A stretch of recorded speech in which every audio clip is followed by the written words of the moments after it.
Let me begin where it cannot be undone. Not at the end, though the end is where I sit now, here in this hollow room, candlelight shaking against stone walls that have heard every version of my silence. Let me begin, instead, at a masked ball, a night of music and powder and perfume, where beautiful people wore beautiful faces over their real ones, which was, I suppose, the whole honest point of the masquerade. It was at the Palais Royal, and the trouble, as it so often was in those years of Regency excess, was a woman. I will not name her. She does not deserve the permanence of a name in this account. What I will say is that the court of Philip of Orleans in those days was thick with women whose loveliness had a particular quality, like flowers rooted in something dark. Any man who truly understood the history of that glittering world could look at those lovely heads and see, if he was honest with himself, the ghost of blood hovering around them. Not because the women were monsters, because the men who wanted them were. And I was one of those men. My cousin André and we crossed from that perfumed hall into the gray beginning of an August morning, over one of the Seine's old bridges, heading for the waste ground near Saint-Germain-des-Prés. I will not name the woman whose honor supposedly demanded it. That part has always shamed me more than the duel itself.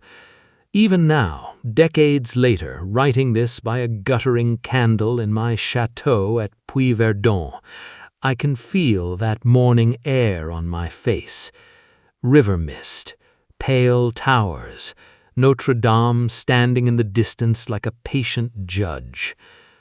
And I can see my cousin André standing across from me in the early light. He was dressed in a hunting costume, an old thing, copied from a portrait in this very chateau, purples and oranges that had looked rich by candlelight and looked merely strange in the sun. I was costumed to some notion of a Mississippi Indian, part of the law speculation madness that gripped Paris in those years. We were absurd, all of us, silk and jewels catching the weak morning light as though embarrassed to be seen. There was a mark on André's face, the shape of my hand. I had struck him, openly, in a room full of witnesses, and the welt was still raised and red as he faced me. I will not pretend here, in this room where pretending no longer serves any purpose, that I had not earned some of his rage, but I had not yet learned the depth of what I had started. André de Brissac was, in every way that French society measured such things, a man who had won. He was charming where I was not, beloved where I was merely tolerated, the kind of man whose laughter filled a room without effort, whose face had been painted into more than one secret locket by more than one woman who had no business keeping it. Fortune had dealt him every good card, and he played them with the ease of someone who expected nothing less. And I had undone all of it in a single morning. We fought. That part was brief. I was a soldier, and André, for all his graces, was not. He went down, and the wound was the kind that tells you everything immediately. I watched the color leave him, and when he gestured for me, not to a friend, not to a priest, but to me, the man who put him there, I went. I knelt beside him in the damp grass with the absurd jewel still catching what light there was, and I said the only thing that felt honest. "Forgive me, André." He didn't hear it, or rather, he refused to. His eyes found mine, and what was in them was not grief, not even pure hatred. It was something more deliberate than hatred. It was resolve. He spoke in fragments, because breath was expensive by then, but every fragment arrived with the precision of a man who had already worked out exactly what he wanted to say. He told me he was not the kind of man who believed that death simply ended things. He told me they would bury him in the family vault, here at Puy-Verdun, the chateau that would become mine by his dying. He told me the court would shrug, the way the court shrugged at everything, and that prayers would be said for him and the world would move on. But between you and me, he said, nothing is finished. He told me he would return, not as a rumor, not as a guilty memory, but as a presence, real enough to see, real enough to destroy. He would come, he said, precisely when my life was at its best, when I had found something worth losing. He would place himself between me and everything I loved most. His shadow would fall across every joy I managed to build. He said that men of genuine will did not simply stop when their heart stopped. It is my will, he told me, each word separated from the last by the labor of breathing, to haunt you after I am dead. And then his head went back against the velvet cloak his friends had laid under him, and the iron will finished its work, and André de Brissac was gone. He looked, lying there, like something too delicate to have ever been capable of so ferocious a thing. Small, pale, the hunting costume suddenly theatrical on a body that had no more use for theater. But those who knew him, those who had felt the full force of that pride, that unbreakable stubbornness of self, they would not have been surprised. He had said what he meant to say. Every word of it. I stood over him for a moment. Then I stood up and faced what I had done. In my own mind, I had committed no great sin. I was a man of faith and a man of war, and I had fought and killed many times in service to France on fields where no one afterwards knelt in the grass and wept. André had wronged me. The duel was his choice as much as mine. These were the accountings I made to myself, and they were not entirely dishonest. His dying threats I dismissed as the last fury of a proud man robbed of everything. What else could he have said? What else does a man do with his final breath, when the only tool he has left is words? I would think no more of it than I would think of a curse shouted from a receding carriage. My companions urged me to flee France. I refused. A man who runs announces his guilt more loudly than any verdict, and I had no intention of spending my remaining years looking over my shoulder at borders I had crossed in panic. I stayed. I faced what consequences came.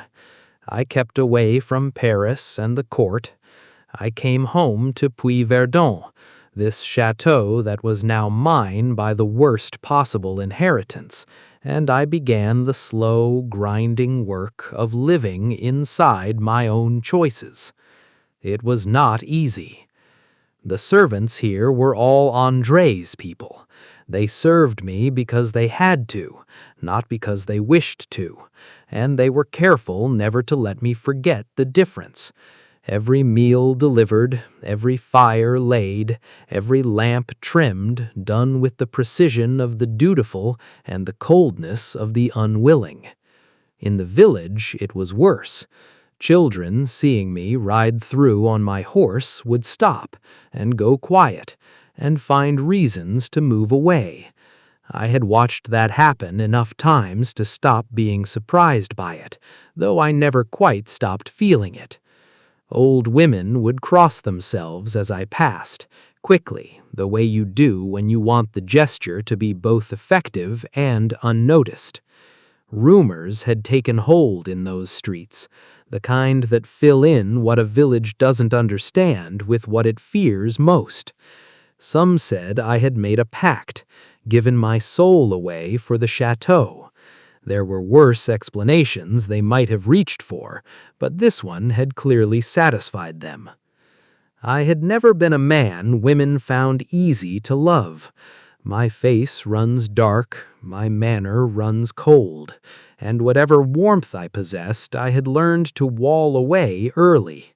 My mother, I can see her face still, in every mood she ever wore, but I cannot locate a single expression, searching all my years of her, that was simply, purely for me. The one woman I had loved before all this, she had taken my devotion, worn it, and when a better offer arrived, discarded it without looking back. I had begun in those years at Puy-Verdon to extend that bitterness outward, to grow not just solitary, but sour, to look at the world with the eyes of a man who has been told repeatedly and by reliable sources that he is not the kind of person things go well for. And then something changed. Eventually, the walls of Puy-Verdon became too much. Not dangerous, just suffocating.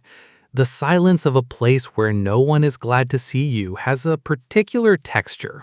It accumulates, and one morning I woke up and understood that I needed, more than anything, to be somewhere with noise and people and the ordinary friction of the living world. So I went back to Paris. I kept clear of the court. I had no appetite for that gilded machinery anymore. The gossip and the performance and the endless calibration of who was up and who was falling. Instead, I moved in quieter circles. And it was in one of those circles that I encountered her. Her father was an old officer I had known, a dragoon captain who had served his country with more honor than the country had ever bothered to return. He lived in a cramped set of rooms on a street that had seen better decades, watching the whole city lose its mind over John Law's financial schemes, and refusing, with a kind of magnificent stubbornness, to chase the fever along with everyone else. His daughter was named Evelyn. She was, I don't have the vocabulary for this that she deserves even now. Sunlight is the word I keep coming back to, which is the kind of word a man uses when he has spent long enough in the dark that ordinary light seems extraordinary. She was kind in the way that some people simply are, without effort or calculation. She laughed easily and genuinely. She saw people. Not their rank, not their history, not the rumors that preceded them, but actually them, the person in front of her. She saw me, and somehow, impossibly given everything, she loved what she saw.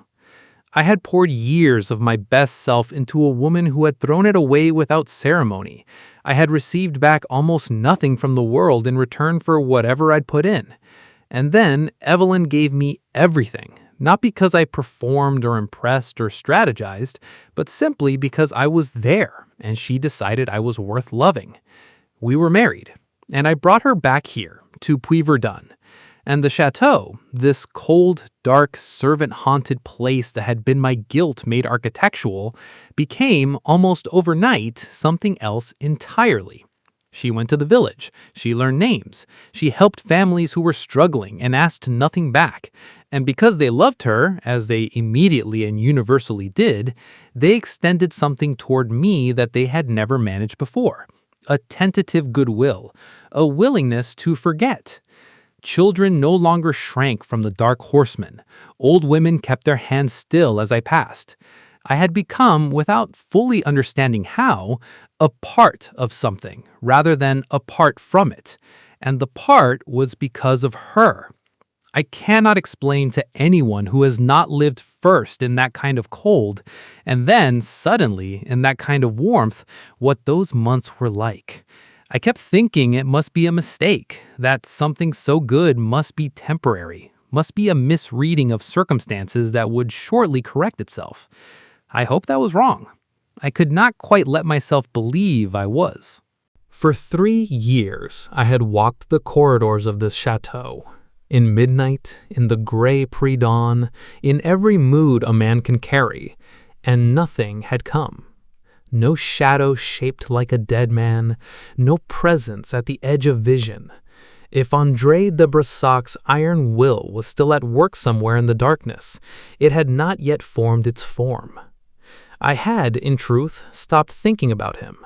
There was a portrait in the library, an ancestor from 2 centuries back, dressed in the same hunting costume André had worn that night, and I had had it curtained over, not from fear, but from distaste. I preferred not to be reminded. Beyond that, André occupied no corner of my daily mind, until the morning Eveline asked me a small, strange question. We were walking together, and she said, quite casually, as though this were an ordinary piece of social geography to confirm, "Who owns the estate nearest to ours?" I told her there was no other estate, that Puy-Verdon sat in some of the most desolate country in the region, and the nearest neighboring family of any rank was a full 40 miles from our gates. She considered this. "Then that is very strange," she said. When I pressed her for why, when I sat with her patients and asked her to explain, she told me. For the better part of a month, in her walks through the park and the woodland, she had been encountering a man. Not a servant, not a farmhand. A man whose bearing announced immediately and unmistakably that he was of noble birth. She had assumed he belonged to some nearby property, had assumed it so naturally that it had never occurred to her to question it. She described his costume as strange, not wrong exactly, but belonging to another time, like a painting that had decided to go for a walk. "How often have you seen him?" I asked. She said, "Every day." I questioned her carefully, keeping my voice even. Had he spoken to her? No. Had he approached closely? No.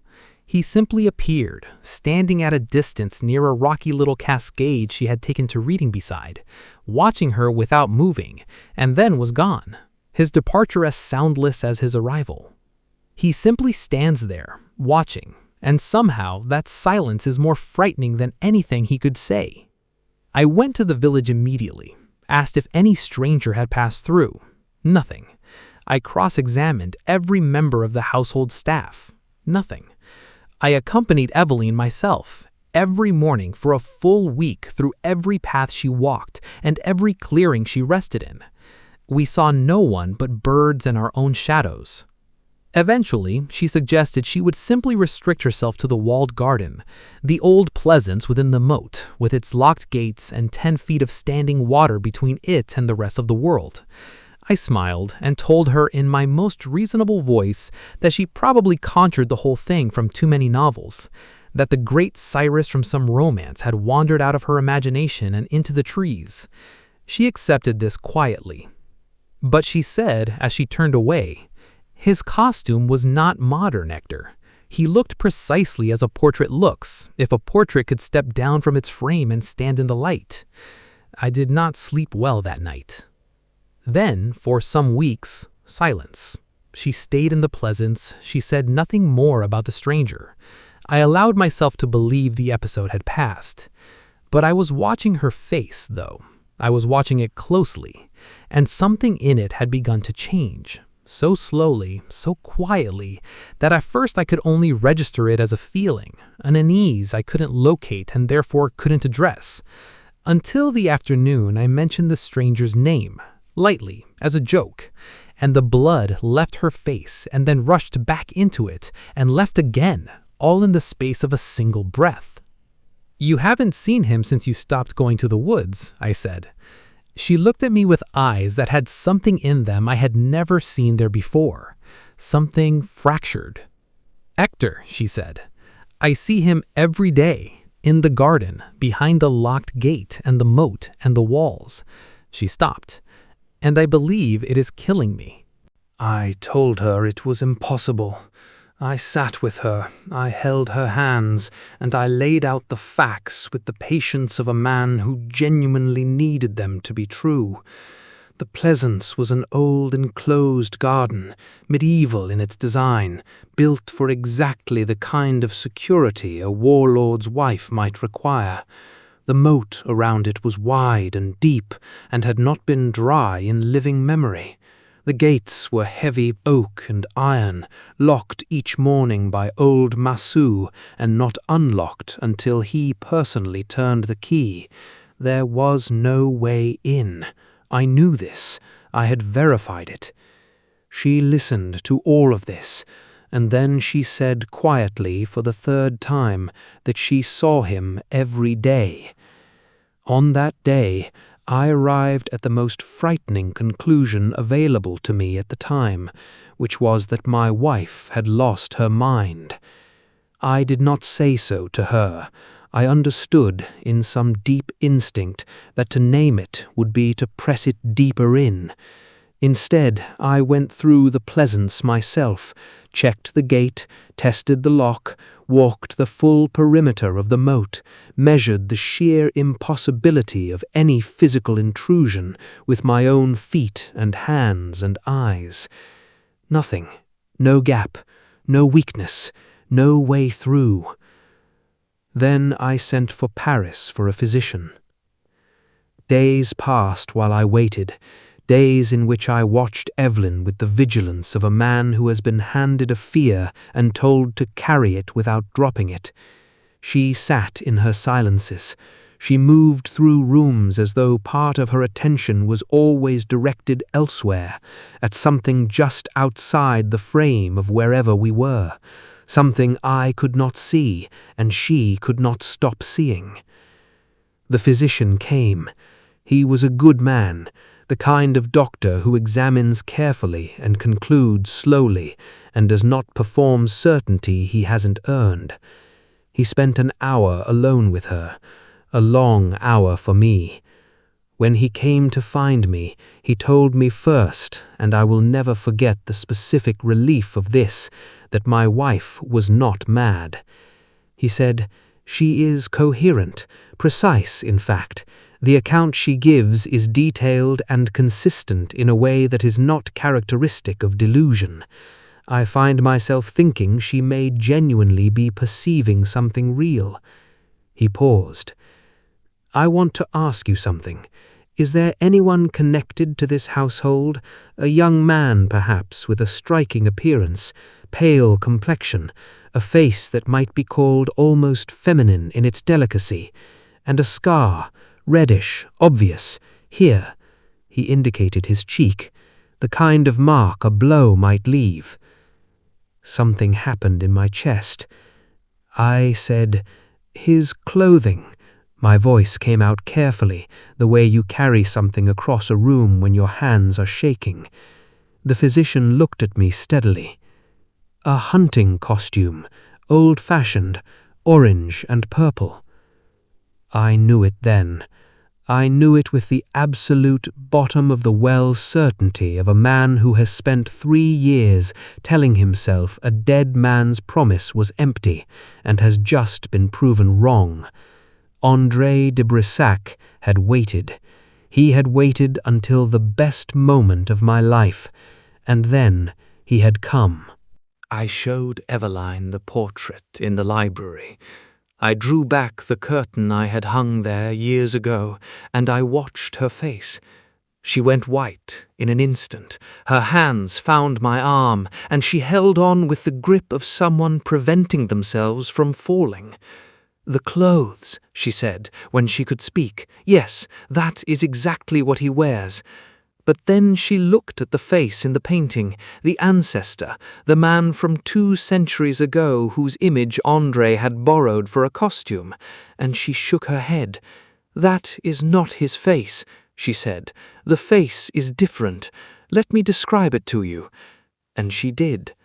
What she described, feature by feature, in the steady, careful voice of someone who has looked at something so many times they know every detail of it without effort, was my cousin André, as I last saw him alive, young, pale, beautiful in that particular way he had always been beautiful, with the mark of my open hand still red across his cheek.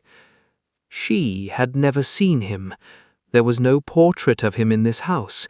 She had no source for that description but the thing she had seen, again and again, standing a few feet away from her in the garden. I took her away from Puy Verdun. I told myself that distance would help, that a haunting, like a fire, needed a location, and that if we left the location behind us, we would leave the haunting too. We traveled south, through provinces I had known in my army years, into the mountains, eventually into Switzerland. I was methodical about it. I was relentless. I moved us through beautiful landscapes, as though beauty itself might serve as a barrier. It did not. Wherever we went, he came too. And here is the cruelest precision of the revenge.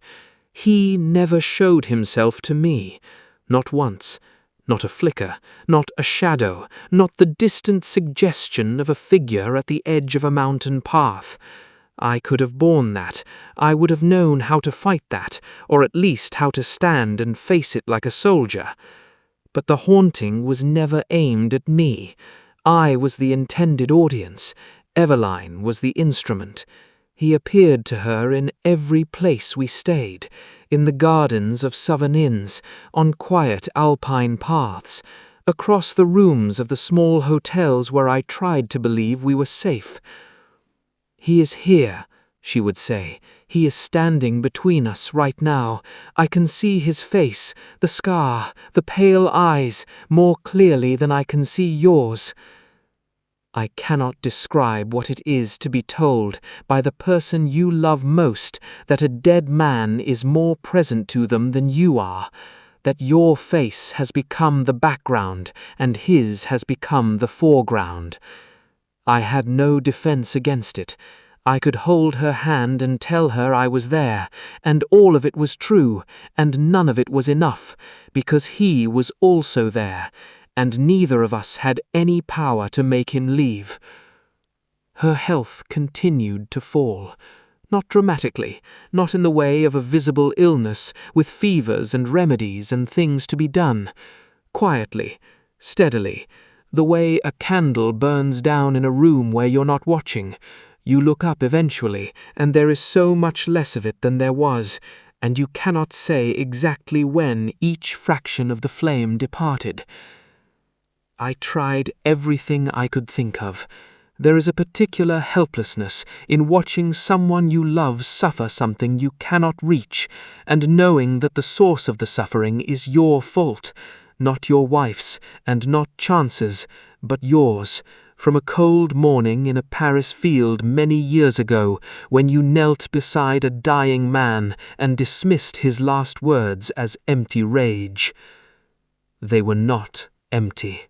It was a moonlit night in a village somewhere in the Tyrol, peaks around us, the sound of distant water, the ordinary beauty of a world that had long since stopped comforting either of us, when Eveline lowered herself to her knees in front of me.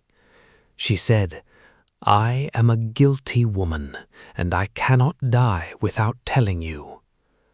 She had, she said, confessed it all to her confessor. That accounting had been made, but she needed me to know. She needed to look at my face when she said it and see what it did there. I took her hands and told her to speak.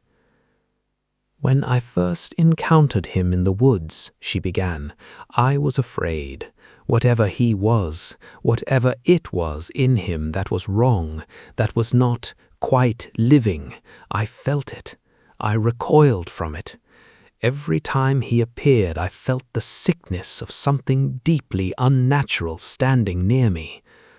But he kept coming, and I kept seeing him, and—" she paused for a long time, "and I found that I was thinking of him when he wasn't there, waiting for him when I went to the cascade each morning, listening for the footstep I never actually heard. Then he stopped appearing for some weeks, and the feeling that came in that absence," she closed her eyes, "it was like bereavement, as though something necessary had been taken away. I was ashamed of it. I did not understand it. I prayed against it. But when he returned, when he came to me in the pleasance, inside the walls, inside the locked gates, I did not only feel the dread, I also felt, she could not say it for a moment, relief. I held very still. I counted the hours each morning until the time he usually appeared. I lost my appetite for every other pleasure in the world, for the garden itself, for my books, for the company of good people, for your voice, for your face, except the one sight of him, pale and scarred and completely silent, watching me across the garden like something that has existed only to find this one moment. He reached into me and removed everything and put only himself in its place.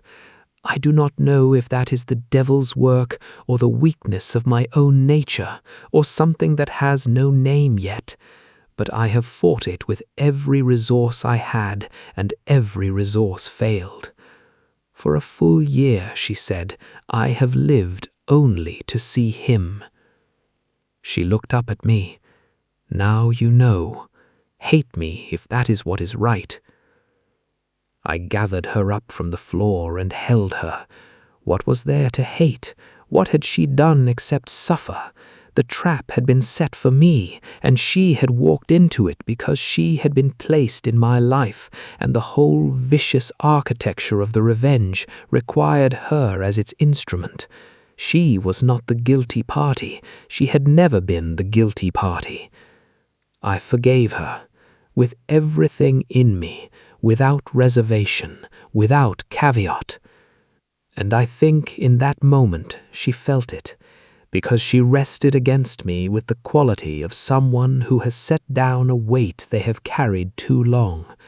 And for a little while, an hour perhaps, these are not things you measure accurately, we were simply together in the moonlit room with the mountains outside, and I refused to let the darkness have those minutes. She died the following night. I am writing this from the chateau where it began, Puy-Verdon, the inheritance I never asked for, the stone and cold of a place I have never managed to love. And when I try to write about that last night, I find I keep stopping, not from reluctance, but from the extraordinary difficulty of putting ordinary words around something that has no ordinary size. Her hand was in mine. That part I can say easily, because it is the most important fact, and facts are what I have left. Her breathing had grown shallow through the day, and by evening it had the quality of something counting down. The physician had gone, the servants had retreated, there was only the two of us in the room, the way there had been only the two of us truly through all those months of flight and fear, even when he was also there, even when she could see him and I could not. She and I had always been together inside the haunting, even when the haunting came between us. I need to say that clearly. Andre's revenge had aimed at that togetherness, and it had damaged it, and it had never broken it. She spoke to me. She said she wanted to say one more time the whole of it, not as confession, not as penance, but as the record of what had happened to her, held up to the light of a loving witness, so it would not have to be carried alone any more. She described again the first fear, the recoiling, the wrongness she had felt immediately in the presence of something that moved like a man, but was not one. She described the slow, terrible displacement, as though something in her had been replaced piece by piece while she watched helplessly, with this need for this one pale figure that operated completely outside her will. She described losing the taste for sunlight, for birdsong, for her books, for her garden, for my face, the replacement of every natural joy with this single sick hunger for a ghost's company. "I want you to know that I fought it," she said. "I want that to be the part you keep." I told her it was. I told her it was the only part I would ever think of. Her eyes had been moving, small, quick movements, in the way eyes sometimes move towards something the person with them is trying not to acknowledge. I had watched that movement for months, the involuntary tracking of a presence I could not perceive. It was happening now, here, in these final minutes. She turned back to me. Her grip tightened on my hand. "He is here," she said. Her voice was not exactly afraid anymore. It was something past fear, something that had moved all the way through terror and come out the other side into a terrible stillness. "He is standing right here, beside us." I held her hand. There was nothing else I could do. On that last night, in a room I have not been able to enter since without the full weight of it descending on me, Evelyn died with her fingers wrapped in mine, and with the ghost of the man I had killed standing apparently close enough to touch her. This is the shape of it. This is the whole strange account that I have been carrying since an August dawn in Paris, when two young men in ridiculous costumes stood in the wet grass by a church, and one of them made a promise that turned out not to be idle at all. I sit here now, in the cold room, and I write it down, and I do not know. I have never known, in all the years since, whether to be more afraid of the hatred that can reach past death, or of the love that could not. If you enjoyed tonight's horror story, make sure to subscribe to Saturday Screams for more dark tales, forgotten legends, and chilling midnight stories every week. Leave a like if this story stayed with you after the final candle went out. And tell us in the comments, do you believe a hatred strong enough can survive death itself? Until next time, sleep carefully.